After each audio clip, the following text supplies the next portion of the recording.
Hello fam, this is Kofi Ka, and in this video I want to deal with names and language and transliterations. Now, I believe names are important because if you're spiritual, if you're a Christian or you're religious, then most of you, some of you, believe you can speak things into existence.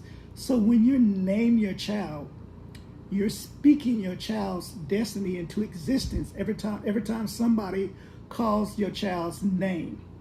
Now, I'm going to deal with it a little bit more, but let's start with my own name and transliteration versus translations.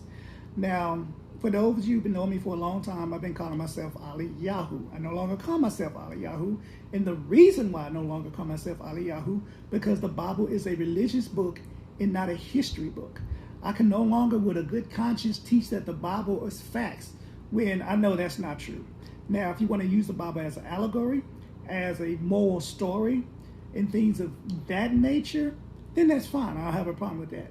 But I cannot call myself righteous and be preaching a lie knowing that the Bible is not facts. So that's why I changed my name. Because I no longer follow that teaching of the Hebrew Israelites. Now, Eliyahu, in English, is Elliot. Biblically, it's Elijah. Yiddish is Eliyahu. Eliyahu means Yahuwah is God. But in the Bible, biblically, Elijah means servant worship of God. Now, if this is supposed to be the same name, why do I have two different definitions?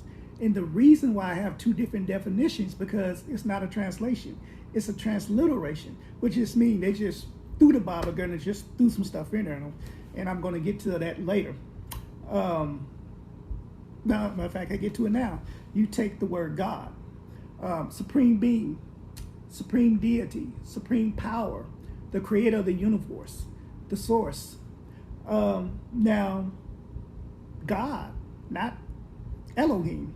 I'm not talking about that.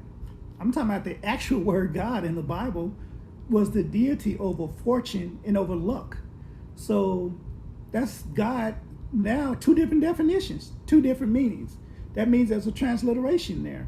Just like originally in Europe, God was taken from the word Gothic, two different words. So why are we calling on God, the God of money? Pretty much, which explains a lot about churches, greedy pastors. But the God of money, why are we calling on the deity of money for? The deity of money is not the deity over the universe. Perfect example of transliteration. The word Trinity. The word Trinity was put in the Bible. Nobody used the word Trinity. That's, again, another transliteration. And I haven't said this word in a long time, so I might be saying it wrong. Hesunu or Husunu, basically what meant it was cut from the same essence as angels would call the Son of God. So God was spirit, so the angels were spirit. The idea was that God was spirit, Jesus was spirit. It originally didn't mean three people wrapped up into one God. That's not what that meant. And I'm going to deal with that later and why that's so important. But anyway, so now let's come to the present. My name is Kofi Ka. Now, where I believe we can shape our children's destiny by speaking things into existence. Other African cultures believe that the day you was born shape your destiny, what shall we say, astrology. Kofi, as some of you know, means that I was born on Friday. If I would have been born on Saturday, my name would have been Kwame. So according to the day that you're born, that's the name that they're giving you, which follows a certain obosom, dealing with astrology. Also, Kemet, of course, is Ka. Inakan is Kwa or Okwa. I just chose to go with Ka. So that's why it's important that you name your children what you name them, because you're shaping their destiny. And I find it interesting that I was named Elliot, and I end up becoming a preacher and eventually a pastor. Now, I grew from that, but eventually, by my name being Elliot, I did follow down that road or that path. So that's why I believe that whatever you name your child, that's the road eventually they're going to go down as you speak these things to existence. And how do we speak these things to existence? We said the Bible said we are, for those who believe in the Bible, or those who want to go with, again, moral teaching, is that we was made in his image, and it said, and in his likeness. So not only was made in his image, but we was made in his likeness. Now remember that word I used earlier, that Greek word, hasunu, or heosunu?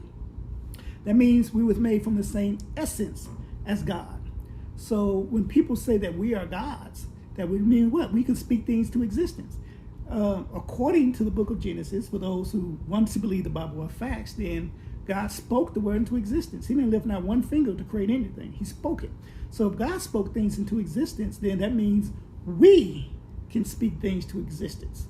But the reason why it offends you if I call myself God, because you still going by that transliteration as a supreme being in the sky, versus our original African names that we call God, Niame, Amun, Ama, Aman, has more powerful meaning.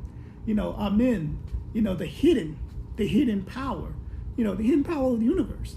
So it just makes more sense.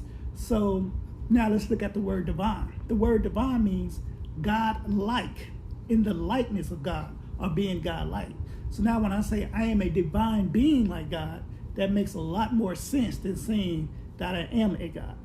So this is why it's important that when we're looking at the Bible, we do not take the Bible literal, because if you do, you're going to get tripped up, because it's a transliteration and not a translation. And that's why it's important that we name our children what we name them, because when we name our children, we're shaping their destiny. So I want you to keep that in mind. Peace, shalom, hotep, alafia, love.